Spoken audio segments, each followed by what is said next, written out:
আসসালামু আলাইকুম সম্মানিত দর্শক শ্রোতা। এই যে আমাদের একজন সম্মানিত রোগী, কোথা থেকে আসছেন আপনি? বাদাঘাট বাদাঘাট মানে জালালাবাদ থানা থেকে। তো এই যে আমাদের সম্মানিত হুজুরের মাধ্যমে আসছেন। আসার পরে যে আমরা চিকিৎসা করলাম, মাত্র শেষ করলাম। তো চিকিৎসাকে আপনি ব্যথা পাইছেন? জি না। আপনার মনের মধ্যে কিন্তু খুব ভয় ছিল। জি না। হ্যাঁ, জি না। মনের মধ্যে ভয় ছিল না? হালকার উপর ছিল। মানে বই খুব বেশি বই ছিল, কি করবেন কি না। জি। এই বই কি এখন আছে? জি না। হ্যাঁ, জি না। জ্বালা পুরা করছেনি? জি না। ব্যথা পাইছেনি?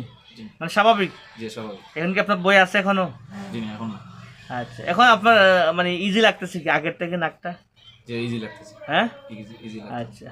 তো সম্মানিত দর্শক শ্রোতা, এই যে সম্মানিত হুজুর, আমি ওনার কাছ থেকে দু একটা কথা শুনি।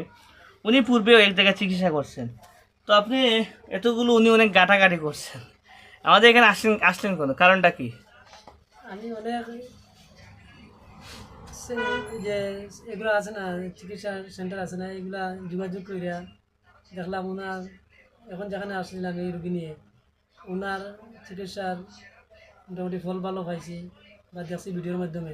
আলমদি মেডিকেল হলটা আমাদের যে এখানে। আলমদিয়া আচ্ছা, মেডিকেল হলের অনেক রুগী সুস্থ হয়েছে, এটা দেখে ওই রুগীকে নিয়ে আসছি আমি। আচ্ছা আচ্ছা।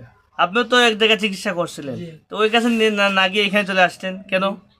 বললাম যে হাতে কাছে যখন আসে আর ভালো চিকিৎসা হয়, এই জন্য নিয়ে আসছেন। নিয়ে আসলাম। যাই হোক, আমরা আশাবাদী যেহেতু উনি আসছেন অনেক দূর থেকে, তো আমরাও আশাবাদী উনি সপ্তাহখানির মধ্যে সম্পূর্ণ সুস্থ হবেন। আমরা ইনশাল্লাহ ওনার পরবর্তী সাক্ষাৎকার শুনবো।